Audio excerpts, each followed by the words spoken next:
Olá, amigos do canal Realidade Fantástica, sejam todos muito bem-vindos a mais uma coluna à luz do Eneagrama. Eu sou Caroline de Moraes e hoje eu quero falar um pouco sobre a dimensão psicológica do Eneagrama. Muitas pessoas que não conhecem essa sabedoria, que não conhecem esse sistema, costumam me perguntar o que o Eneagrama tem que nos ajuda tanto na autotransformação. E eu costumo dizer que é porque o Eneagrama trabalha em duas dimensões diferentes. Na dimensão psicológica, ou seja, na dimensão do ego ou da consciência diminuída, como alguns chamam, e também na dimensão espiritual, ou na dimensão da essência, né, da consciência ampliada. Mas mais que isso, o Eneagrama, ele é um sistema que nos ajuda a fazer a integração entre essas duas dimensões.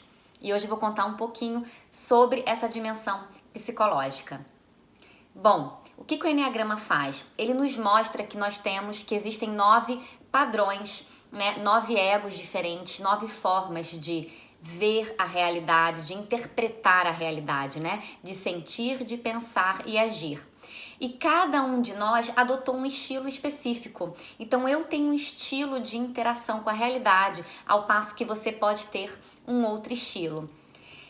Esse padrão, ele é desenvolvido lá na infância, né? E normalmente ele se desenvolve ao redor de um medo fundamental. O que é o medo universal que todos nós sentimos, né? Os seres humanos, seja em nível consciente ou inconsciente. É o medo da morte.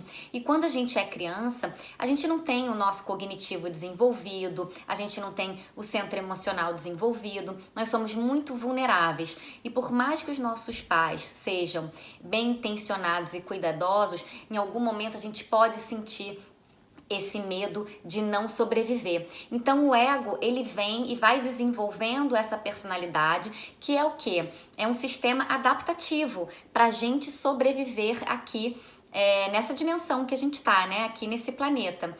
O ponto que não é o ego o problema, mas o quanto a gente se identifica com isso. É como se a gente tivesse identificado com aquela estratégia que vem em nossa defesa, mas a gente não é aquilo e a gente se identificou com aquilo. É aí que está a questão. O Gurdjieff, né, o filósofo, mestre que apresentou o Eneagrama aqui no nosso século, né, ele costumava dizer o seguinte: nós somos máquinas programadas para pensar, agir e sentir de determinada maneira. E nem sabemos qual é essa programação. E se a gente não sabe qual é a programação, como é que a gente vai desprogramar? É claro que eu vi isso, a primeira vez que eu vi isso me incomodou um pouco, né? Eu achei isso tão duro, eu falei, caramba, como assim nós somos máquinas, né? A gente tem que aprofundar um pouco mais para entender isso. Mas isso aqui é como se fosse o veículo, o cérebro é um computador, né? E existe uma programação para a gente interagir com essa realidade. E é exatamente o conhecimento dessa programação que nos permite então evoluir.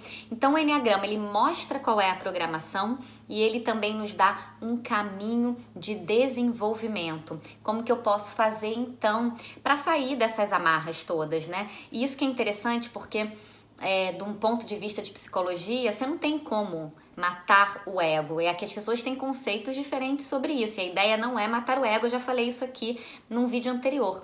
Mas a ideia é a gente compreender esse funcionamento, porque desde a infância a gente vem se defendendo, reagindo de determinada maneira.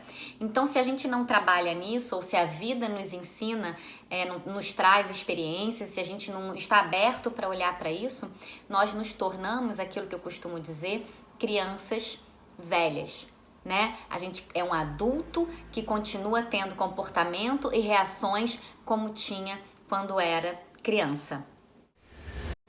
Então, a partir desse momento, quando você descobre se você é tipo 1, 2, qual é o seu perfil do Eneagrama, você tem a oportunidade, então, de observar como tudo isso acontece em você. Vocês lembram que na primeira sessão eu falei para vocês que um dos princípios do autoconhecimento é também você saber como conhecer, né? Eu quero conhecer a mim mesmo, mas como que eu faço isso?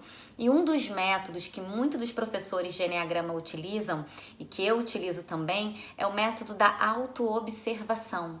Você precisa observar todo esse programa acontecendo, né? Ele acontece por meio de você, então você tem que estar atento a isso, você tem que vigiar, né? O famoso vigiar.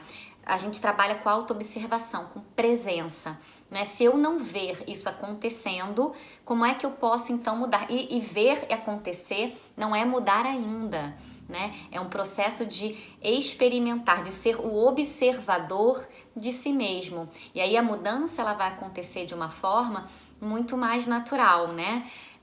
Os taoístas diziam isso, né? Lá com a inação, né? Que a gente precisa então nadar em direção à correnteza, né? Tem algo que nos atravessa e aí é a lei, digamos assim, com menor esforço. É com menor esforço que a gente vai fazer essa mudança e a gente conseguir então tá presente na hora que essas coisas acontecem. Então, esse trabalho com o Enneagrama, ele vai ser um trabalho de equilíbrio, né? De primeiro entender qual é a parte de mim que eu tô super identificada. Então, eu acredito que a vida é assim, eu me identifiquei com essa parte do meu ego, eu não consigo tal coisa.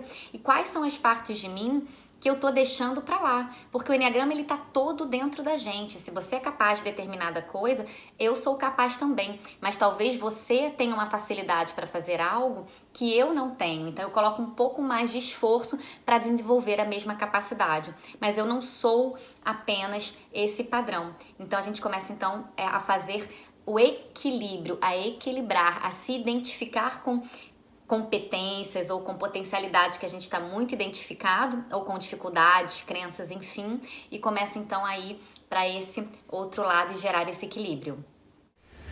Então, para facilitar, deixa eu dar um exemplo aqui. Vou pegar um perfil do Enneagrama, tá? Aleatoriamente. Vamos pensar aqui no tipo 2. O tipo 2 do Enneagrama, ele é chamado de o prestativo, o generoso, né? Aquele que serve as pessoas. Por que ele recebeu esse nome, né? Por conta das características que ele desenvolveu, que a personalidade dele desenvolveu ao longo da vida. Imagina uma criança que lá na infância ela sentiu muito medo de não ser amado, de ser rejeitado, de ser abandonado. E ela sentiu isso muito verdadeiramente. Então, o que o ego dela compreendeu? Bom, para você não ser rejeitado, para você não ser abandonado, você precisa, então, agradar as pessoas. Você precisa repreender as suas necessidades e colocar as pessoas em primeiro lugar. Dessa forma você vai ser aceito, dessa forma você vai ser amado. Então, o ego inconscientemente entendeu esse processo lá atrás. Então, essa pessoa desenvolve características como, por exemplo, é uma pessoa extremamente solícita, colaborativa, amiga, e tá tudo bem ser assim. O 2 verdadeiramente ele tem uma linda generosidade, por isso que a gente diz que não é para matar o ego, é só para compreender como é que essas questões funcionam. Então, eu sou generoso, colaborativo, amigo, solícito, né? No entanto, tem algum problema com isso? Não tem problema algum. O problema é se isso desequilibra e eu me coloco então em segundo lugar. Então vem todo mundo para o primeiro plano, eu fico em segundo plano, então até o meu altruísmo ele fica desequilibrado. Então a pessoa que desenvolveu a personalidade 2, que lá na infância ela tem um forte desejo de ser amado, o medo dela é fundamental, é o de não ser, então ela tem um grande desejo de ser. Ela desenvolveu características como, por exemplo, ela tem dificuldade em dizer não. E por que ela tem dificuldade em dizer não? Eu posso ter, mesmo não sendo tipo 2, qualquer um de nós pode ter essa dificuldade de dizer não. Mas no caso do 2, é quase como se ele tivesse uma compulsão por dizer sim. Eu gosto de dizer sim, porque eu gosto de ser útil, eu gosto de servir.